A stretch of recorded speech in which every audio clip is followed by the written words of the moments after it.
What's up, YouTube? It's your boy Hugo Strange one more time. So this is a video I wanted to do for a while. You know, I'm saying that a lot about my videos, I'm not really sure why. I've been thinking about something very specific and I wanted to get you guys' opinion on it. Don't stare.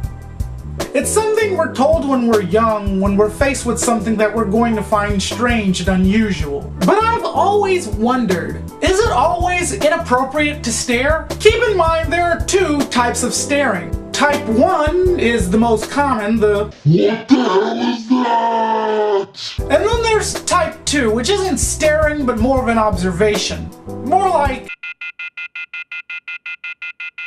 Now let me tell you what brought this on. I was watching Extreme Home Makeover with my mom one time.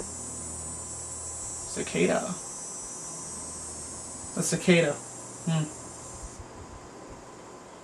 Videotape ruined by a cicada. I was watching Extreme Home Makeover with my mom one time, and anybody who watches that show knows that every now and then they encounter a family with a particular illness or something, and this was a family and their mother was missing one arm and both legs, so she pretty much had the one arm, and I found that unusual. During an interview with one of her children, she said that a lot of people tend to stare at her mother, and that makes her feel uncomfortable. The child, not the mother. And that got me thinking, perhaps those people aren't staring at her to judge her, but rather they're staring at her in order to adapt to that image. Consider this, we as human beings are visual creatures. Therefore, if we're faced with a visual stimulus that we have not adapted to, we're going to engage that visual stimulus in order to process it. You know? It has nothing to do with judgment or... I don't know, it has nothing to do with judging the visual stimulus, it's more or less adapting to it. Consider this. If you're standing outside and you see something unusual in the sky that you've never seen before, you're going to stare at it. Not to judge it, but in order to ascertain exactly what it is you're looking at, in order to process the information so that possibly the next time you see it, you won't have to stare at it because you'll understand it already. I mean, I understand the concept of being stared at isn't exactly a comfortable one, but I mean, at the same time, it is something that's necessary for human beings to, I suppose, accept and understand people with certain disabilities in the world. I mean, if I was walking around with, you know, missing an arm and both legs, I would think that people would find that pretty weird.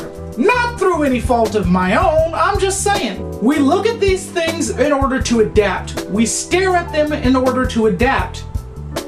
Granted, there are some people who stare just because it's weird and unusual. But ultimately, that's the reason why we're staring at it. Because it's weird and unusual, and because we seek in our subconscious mind to make it not so weird and unusual.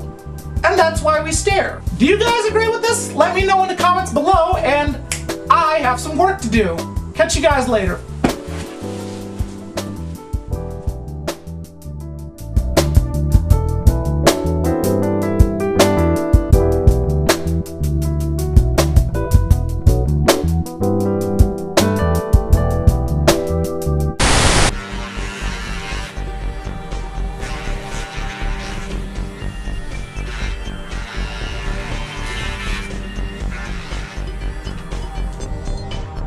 Hey Katira, did we ever get the residue scan back on the octopus?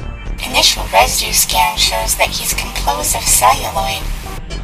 Celluloid? Like camera film? Yes, Hugo, that is what I said. Celluloid. Huh. I don't understand it any more than you do, sir. I'm not exactly sure what to do with that information. Put it in a backlog. I guess we'll have to get back to it. Very good, sir. Thanks.